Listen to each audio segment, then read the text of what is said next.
परिचय। झूला बहुत मजेदार है मेघा, तुम्हें क्या लगता है? तुम ठीक कह रही हो विधि। एक झूले का ऊपर और नीचे जाना सचमुच एक अच्छा एहसास है। लेकिन ये और भी मजेदार होता यदि हम दोनों एक साथ ऊपर और नीचे जाते। हम जाएंगे, लेकिन 3 चक्कर के बाद, क्योंकि हमारी गति एक सी नहीं है। क्या तुमने ये पता लगाने के लिए अपनी पसंदीदा गणितीय अवधारणा का प्रयोग किया है मेघा? हाँ विधि, मैंने महत्तम समापवर्तक का प्रयोग किया है। बच्चों, इस पाठ में आप गुणनखंडों, गुणजों, महत्तम समापवर्तक, लघुत्तम समापवर्तक एवं विभाज्यता के नियम को समझेंगे। उद्देश्य। इस पाठ के अंत में आप निम्न करने में सक्षम हो जाएंगे। एक संख्या के गुणनखंड एवं गुणज निकालना, गुणनखंडों एवं गुणजों के गुणों की व्याख्या करना, संख्याओं का अभाज्य, भाज्य, सम एवं विषम के रूप में वर्गीकरण करना, संख्याओं की विभाज्यता की जांच करना, संख्याओं को उनके अभाज्य गुणनखंडों के रूप में व्यक्त करना, मा सा पा यानी महत्तम समापवर्तक एवं ला सा पा यानी लघुत्तम समापवर्तक की गणना करना, गुणनखंड एवं गुणज। माली हीरालाल श्रीमती शर्मा के बगीचे में 8 गुलाब के पौधों की एक आयताकार पैटर्न बनाना चाहता है। वह प्रत्येक पंक्ति में गुलाब के पौधों की एक समान संख्या, एक या अधिक पंक्तियों में बोने की योजना बनाता है। आइए हर संभव पैटर्न को देखते हैं जिसमें हीरालाल आयताकार पैटर्न बना सकता है। हीरालाल एक एकल क्षैतिज पंक्ति में सभी 8 गुलाब के पौधों को लगा सकता है। बारी बारी से वह प्रत्येक पंक्ति में 4 गुलाब के पौधे रखकर उन्हें 2 क्षैतिज पंक्तियों में लगा सकता है। वह प्रत्येक पंक्ति में 2 गुलाब के पौधे रखकर उन्हें 4 क्षैतिज पंक्तियों में भी लगा सकता है। एक और व्यवस्थापन संभव है। वह प्रत्येक पंक्ति में 1 गुलाब का पौधा रखकर 8 पंक्तियां बना सकता है। इस प्रकार गुलाब के पौधों के 4 संभव व्यवस्थापन हैं। आइए इन पैटर्न को निम्न संख्या अनुसार व्यक्त करते हैं। बाईं तरफ की संख्याएं पंक्तियों को दर्शाती हैं एवं दाईं ओर की संख्याएं प्रत्येक पंक्ति में गुलाब के पौधों को दर्शाती हैं। संख्याएं 1, 2, 4 एवं 8 को पूर्णतया विभाजित करती हैं तथा कोई शेष नहीं बचता है, अतः वे 8 के गुणनखंड हैं। एक संख्या के गुणनखंड वे संख्याएं होती हैं जो उस संख्या को पूर्ण रूप से विभाजित करती हैं। आइए अब 8 और 12 के गुणनखंडों की सूची बनाते हैं। 1, 2, 4 और 8 के गुणनखंड हैं। 1, 2, 3, 4, 6 और 12 के गुणनखंड हैं। अब 8 और 12 के गुणनखंडों की तुलना करते हैं। आप क्या देखते हैं? 1, 2 और 4, 8 और 12 दोनों के गुणनखंड हैं, अतः 1, 2 और 4 8 और 12 के सार्वगुणनखंड हैं। आइए एक और संख्या 7 के गुणनखंड निकालते हैं। 1 और 7 के गुणनखंड हैं। 7 और 8 एवं 7 और गुणनखंडों और गुणजों के गुण। संख्याओं के गुणनखंडों और गुणजों के कुछ विशिष्ट गुण होते हैं। एक को जिस संख्या से गुणा किया जाता है वही संख्या प्राप्त होती है। जैसे 1 गुणा 2 बराबर 2 प्राप्त होता है। 1 गुणा 3 बराबर 3, 1 गुणा 4 बराबर 4, 1 गुणा 5 बराबर 5 प्राप्त होता है। 1 प्रत्येक संख्या को पूर्ण रूप से विभाजित करता है, अतः 1 प्रत्येक संख्या का एक गुणनखंड है। प्रत्येक संख्या खुद को पूर्ण रूप से विभाजित करती है। जैसे 2 भाग 2 करने पर 1 प्राप्त होता है, 3 भाग 3 बराबर 1, 4 भाग 4 बराबर 1। अतः एक संख्या खुद का एक गुणनखंड होती है। एक संख्या को पूर्ण रूप से विभाजित करने वाली सबसे बड़ी संख्या वह खुद होती है। 2 को पूर्ण रूप से विभाजित करने वाली सबसे बड़ी संख्या 2 है। इसी प्रकार 3, 4, 5 और 6 वे बड़ी संख्याएं हैं जो क्रमशः 3, 4, 5 और 6 को पूर्ण रूप से विभाजित करती हैं। अतः प्रत्येक संख्या खुद का सबसे बड़ा गुणनखंड होती है। एक संख्या के गुणनखंड एक और उसी संख्या की बीच की संख्याएं होती हैं। उदाहरण के लिए आइए 36 के गुणनखंडों को देखते हैं। 1, 2, 3, 4, 6, 9, 12, 18 और 36 36 के गुणनखंड हैं।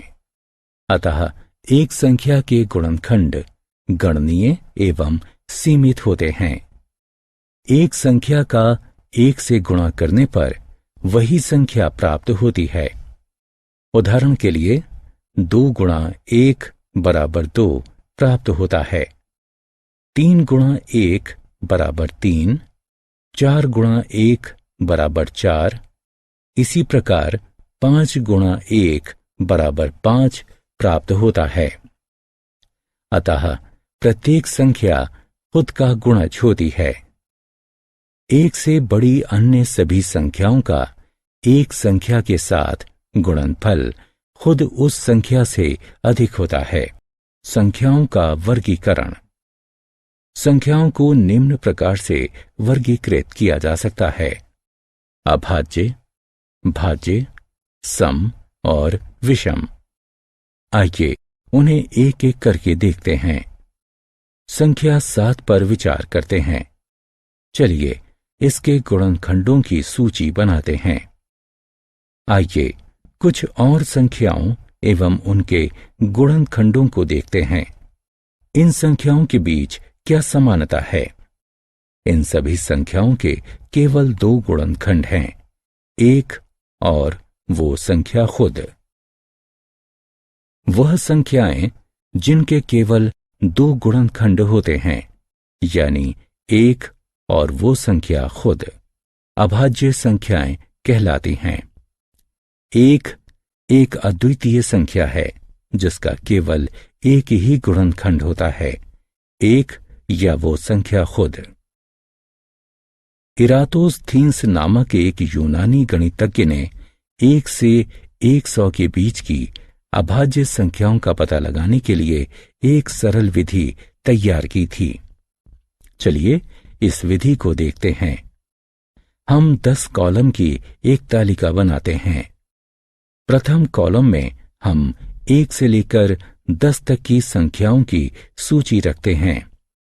दूसरी तालिका में हम 11 से लेकर 20 तक की संख्याओं की सूची रखते हैं।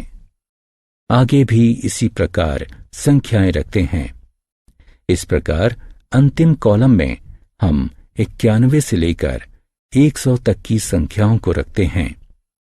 हम उन संख्याओं को काट देते हैं जो अभाज्य नहीं हैं एवं उन संख्याओं पर घेरा बनाते हैं जो अभाज्य हैं। 1 अभाज्य नहीं है क्योंकि इसका केवल एक गुणनखंड है, हम इसे काट देते हैं। 2 एक अभाज्य संख्या है क्योंकि इसके ठीक 2 गुणनखंड हैं। हम इस पर एक घेरा बनाते हैं। हम 2 के सभी गुणजों को काट देते हैं। 3 अभाज्य है। हम इसके चारों तरफ एक घेरा बनाते हैं। हम 3 के सभी गुणजों को काट देते हैं। हम यह प्रक्रिया तब तक जारी रखते हैं जब तक कि 1 से लेकर 100 तक की सभी संख्याओं पर घेरा न लग जाए या फिर उन्हें काट ना दिया जाए। इस तालिका को इरतोस्थीन्स की छलनी कहा जाता है। आत्म मूल्यांकन।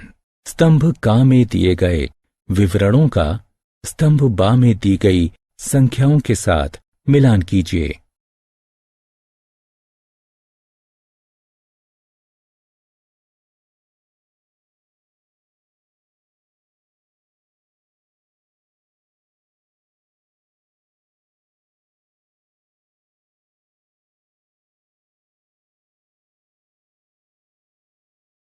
विभाज्यता की जांच। एक संख्या दूसरी संख्या से पूर्णतया विभाज्य कही जाती है यदि विभाज्य संक्रिया से कोई शेष नहीं बचता। हालांकि वास्तविक विभाजन द्वारा विभाज्यता का निर्धारण करने में काफी समय लगता है। अतः 2, 3, 4, 5, 6, 8, 9, 10 और 11 द्वारा संख्याओं की विभाज्यता की जांच करने के लिए विभिन्न परीक्षणों को तैयार किया गया है। आइए एक एक करके उन्हें देखते हैं। कुछ संख्याओं पर विचार करते हैं। 40, 34, 78, 36, 32। आइए इन्हें 2 से विभाजित करते हैं। 2 इन सभी संख्याओं को पूर्ण रूप से विभाजित करता है एवं कोई शेष नहीं बचता है। आइए कुछ और संख्याओं पर विचार करते हैं। 51, 45, 37, 79, 33। चलिए इन्हें भी 2 से विभाजित करते हैं। 2 इन सभी संख्याओं को पूर्ण रूप से विभाजित नहीं करता है तथा सभी स्थितियों में एक शेष बचता है। इससे यह स्पष्ट है कि सभी सम संख्याएं यानी वे संख्याएं जो 2, 4, 6, 8 या 0 पर समाप्त होती हैं वे 2 से विभाज्य होती हैं। चलिए कुछ और संख्याओं पर विचार करते हैं। 27, 36, 45, 54, 63। आइए इन्हें 3 और 9 से विभाजित करते हैं। 3 और 9 उन्हें पूर्ण रूप से विभाजित करते हैं और कोई शेष नहीं बचता है।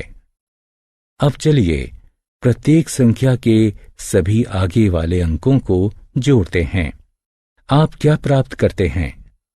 प्रत्येक योगफल 3 और 9 से विभाज्य है। चलिए कुछ और संख्याओं पर विचार करते हैं। 76, 23, 53, 79, 41। आइए इन्हें 3 और 9 से विभाजित करते हैं। 3 और 9 उन्हें पूर्ण रूप से विभाजित नहीं करते। प्रत्येक संख्या के पहले अंकों को जोड़िए। आप क्या प्राप्त करते हैं? योगफल 3 और 9 से विभाजित। चलिए कुछ और संख्याओं पर विचार करते हैं। 20, 35, 45, 50, 60। आइए इन्हें 5 से विभाजित करते हैं। 5 इन सभी को पूर्ण रूप से विभाजित करता है। अब संख्याओं के अंतिम अंकों को देखिए। वे या तो 5 हैं या 0 हैं। इन संख्याओं पर विचार करते हैं। 90, 50, 60, 70, 40। आइए इन्हें 10 से विभाजित करते हैं। 10 इन्हें पूर्ण रूप से विभाजित करता है। सभी संख्याएं जो 10 से विभाज्य हैं वे 0 पर समाप्त होती हैं। कुछ और संख्याओं पर विचार करते हैं। 46, 73, 89, 72, 51। ये संख्याएं ना तो 5 से विभाज्य हैं और न ही 10 से। इनमें से कोई भी 5 या 0 पर समाप्त नहीं होती है। अतः हम कह सकते हैं कि यदि एक संख्या के अंतिम अंक 5 हों या 0 हो तब वह संख्या 5 से विभाज्य होती है, और यदि एक संख्या का अंतिम अंक 0 है तब वह संख्या 10 से विभाजित होती है। चलिए अब कुछ और संख्याओं पर विचार किया जाए। 9383, 7986, 8382। दाएं से शुरू करते हुए विषम और सम स्थानों पर स्थित अंकों को अलग अलग जोड़िए। योगफलों के बीच का अंतर या तो 0 होगा या 11 होगा, जो कि दोनों 11 से विभाज्य हैं। कुछ और संख्याओं पर विचार करते हैं। 4231, 5466। योगफल का अंतर 4 और 1 है, जो कि 11 से विभाज्य नहीं है। अब संख्या 16 पर विचार करते हैं। 8 16 को पूर्ण रूप से विभाजित करता है। 8, 2 और 4 के गुणनखंड भी 16 को पूर्ण रूप से विभाजित करते हैं।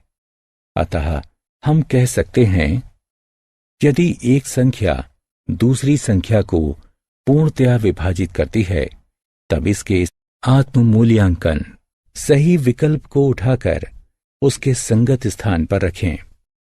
अभाज्य गुणनखंडन। एक संख्या का गुणनखंडन एक संख्या को उसके गुणनखंड के रूप में व्यक्त करना है। इस प्रकार 48 को 12 गुणा 4 के रूप में व्यक्त करना गुणनखंडन है। इसी प्रकार 6 को 3 गुणा 2 के रूप में लिखना भी गुणनखंडन है। लेकिन दोनों के बीच एक अंतर है। 48 के गुणनखंड भाज्य हैं, जबकि 6 के गुणनखंड अभाज्य हैं। एक संख्या को उसके अभाज्य गुणनखंडों के गुणनफल के रूप में व्यक्त करना अभाज्य गुणनखंडन कहलाता है। आइए कुछ संख्याओं पर अभाज्य गुणनखंडन का प्रदर्शन करते हैं। 48 बराबर 12 गुणे 4। 12 3 गुणे 4 है, इसलिए 48 को 3 गुणे 4 गुणे 4 के रूप में गुणनखंडित किया जा सकता है। 4 2 गुणा 2 है, इसलिए 48 को 3 गुणे 2 गुणे 2 गुणे 2 गुणे 2 के रूप में गुणनखंडित किया जा सकता है। 48 को अब उसके अभाज्य गुणनखंडों में व्यक्त किया गया है। अभाज्य गुणनखंडनों को गुणनखंड वृक्ष की सहायता से चित्रीय रूप में भी व्यक्त किया जा सकता है। अभाज्य संख्याओं से विभाजन की पुनरावृत्ति करते हुए बड़ी संख्याओं को अभाज्य गुणनखंडित किया जाता है, जब तक कि भागफल खुद अभाज्य संख्या प्राप्त नहीं हो जाता। आइए विभाजन विधि द्वारा 430 का अभाज्य गुणनखंडन करते हैं। सर्वप्रथम हम 430 को अभाज्य गुणनखंड 2 से विभाजित करते हैं। तत्पश्चात हम भागफल 215 को अभाज्य गुणनखंड 5 से विभाजित करते हैं एवं भागफल 43 प्राप्त करते हैं। चूंकि 43 एक अभाज्य गुणनखंड है, 43 से विभाजित करने पर भागफल 1 प्राप्त होता है। 430 को अभाज्य गुणनखंडों के गुणन के रूप में व्यक्त कीजिए। अभाज्य गुणनखंडनों के प्रयोग। अभाज्य गुणनखंडन दो महत्वपूर्ण प्रयोगों के लिए लिया जाता है। वे निम्न की गणना करने के लिए हैं। मा सा पा यानी महत्तम समापवर्तक एवं ला सा पा यानी लघुत्तम समापवर्तक। मा सा पा महत्तम समापवर्तक। महत्तम समापवर्तक यानी मा सा पा दो या अधिक संख्याओं के सभी सार्व गुणनखंडों में सबसे बड़ा गुणनखंड होता है। आइए 12, 15 एवं 18 का मा सा पा निकालते हैं। 12 बराबर 3 गुणे 4, 15 बराबर 3 गुणे 5, 18 बराबर 3 गुणे 6। यहां सार्व गुणनखंड 3 है, अतः 3, 12, 15 एवं 18 का मा सा पा है। आइए अब एक अभाज्य गुणनखंडन के प्रयोग से 36, 45 एवं 90 का मा सा पा ज्ञात करते हैं। 36 बराबर 3 गुणे 3 गुणे 2 गुणे 2, 45 बराबर 3 गुणे 3 गुणे 5, 90 बराबर 3 गुणे 3 गुणे 2 गुणे 5। 36, 45 एवं 90 के अभाज्य गुणनखंडों का बारीक निरीक्षण हमें ये बताता है कि सभी तीनों संख्याओं में 3 गुणा 3 मौजूद है, अतः 3 गुणा 3 बराबर 9। 36, 45 एवं 90 का मा सा पा है। आइए एक वास्तविक जीवन की परिस्थितियों को देखते हैं जहां मा सा पा का प्रयोग किया जाता है। एक आदमी एक ही रस्सी से 40, 65 और 80 फीट गहरे 3 कुओं की गहराई मापना चाहता है। रस्सी की अधिकतम लंबाई क्या होनी चाहिए जो तीनों कुओं की गहराई को मापने के लिए पूर्णतया पर्याप्त हो? 3 कुओं की गहराई मापने के लिए रस्सी की लंबाई को तीनों गहराइयों का गुणनखंड होना चाहिए। इसके अतिरिक्त इसे मा सा पा होना चाहिए ताकि गहराई को प्रयत्नों की न्यूनतम संख्या में मापा जा सके। आइए 3 गहराइयों को उनके अभाज्य गुणनखंडों में व्यक्त करते हैं। 40 बराबर 2 गुणे 2 गुणे 2 गुणे 5, 65 बराबर 13 गुणे 5, 80 बराबर 2 गुणे 2 गुणे 2 गुणे 2 गुणे 5। मा सा पा बराबर 5 है, अतः रस्सी की लंबाई ला सा पा लघुत्तम समापवर्तक। लघुत्तम समापवर्तक ला सा पा 2 या अधिक संख्याओं के सभी सार्व गुणनखंडों में सबसे छोटा गुणनखंड होता है। आइए 10, 12 और 25 का ला सा पा निकालते हैं। 10 के गुणज हैं 10, 20, 30, 40, 50, 60, 70, 80, 90, 100 इत्यादि। 20 के गुणज हैं 20, 40, 60, 80, 100, 120 इत्यादि। 25 के गुणज हैं 25, 50, 75, 100, 125, 150 इत्यादि। 10, 20 और 25 का प्रथम सार्वगुणज 100 है, अतः 10, 20 और 25 का ला सा पा 100 है। ला सा पा की गणना करने की सबसे सरलतम विधि अभाज्य गुणनखंडन विधि है। आइए 16, 24 और 32 के ला सा पा की गणना करने की विधि का प्रयोग करते हैं। अभाज्य गुणनखंडन विधि में अभाज्य गुणनखंडों से 3 संख्याओं को विभाजित करना सम्मिलित है जब तक भागफल 1 ना मिल जाए।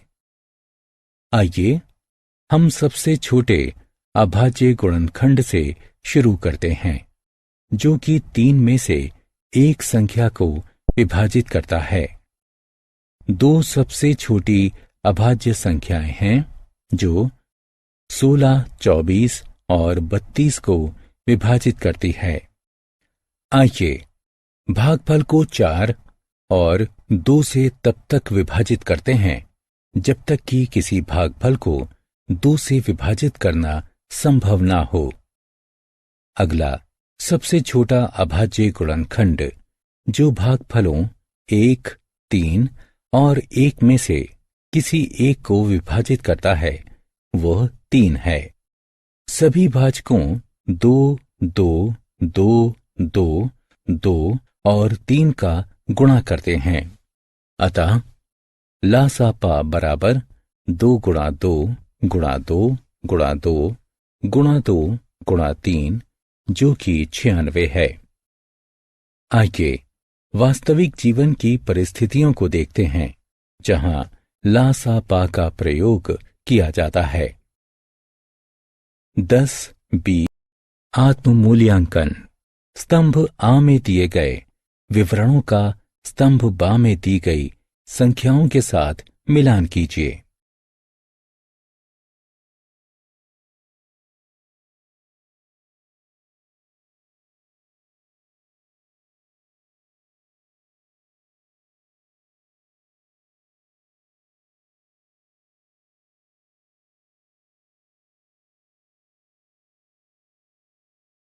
सारांश।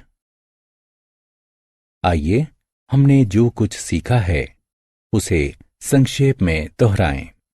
एक संख्या का गुणनखंड उस संख्या को पूर्ण रूप से विभाजित करता है। सह अभाज्य गुणनखंडों का सार्वगुणनखंड 1 होता है। एक संख्या के गुणनखंड सीमित होते हैं। एक संख्या के गुणज एक संख्या के दूसरी संख्या के साथ गुणनफल होते हैं। एक संख्या के गुणज असीमित होते हैं। अभाज्य संख्याओं के केवल 2 गुणनखंड होते हैं। भाज्य संख्याओं के 2 से अधिक गुणनखंड होते हैं। एक ना तो भाज्य संख्या है और ना ही अभाज्य संख्या है। एक संख्या को उसके अभाज्य गुणनखंडों में व्यक्त करना उस संख्या का अभाज्य गुणनखंडन कहलाता है। महत्तम समापवर्तक मासापा 2 या 2 से अधिक संख्याओं के सभी सार्वगुणनखंडों में सबसे बड़ा होता है। लघुत्तम समापवर्तक लासापा 2 या 2 से अधिक संख्याओं के सभी सार्वगुणनखंडों में सबसे छोटा होता है।